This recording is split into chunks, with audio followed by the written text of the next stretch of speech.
ଭାରତର ବଂଶଜ ସୁନୀଲ ୱିଲିୟମ୍ସ ରଚିଲେ ଇତିହାସ। ମିଶନ ମହାକାଶ ଯାତ୍ରା କରିବାରେ ପ୍ରଥମ ମହିଳା ଇତିହାସ ରଚିଲେ ଭାରତର ବଂଶଜ ମହାକାଶଚାରୀ ସୁନୀଲ ୱିଲିୟମ୍ସ।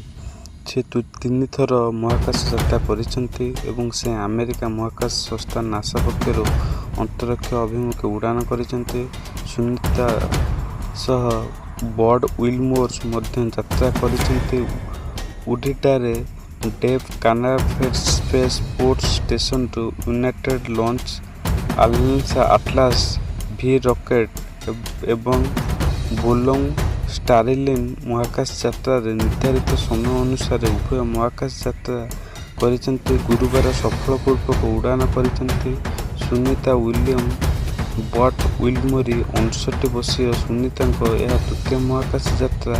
ଏହା ପୂର୍ବରୁ ସେ 2 ଥର ମହାକାଶ ଯାତ୍ରା କରିସାରିଛନ୍ତି ଓ ଏଥର ସେ ତୃତୀୟ ଥର ପାଇଁ ମହାକାଶ ଯାତ୍ରା କରିବାକୁ ଯାଇଛନ୍ତି ଏବଂ ସିଏ ଭାରତର ବଂଶଜ ବୋଲି ଏହା ଏକ ଗର୍ବ ଓ ଗୌରବ।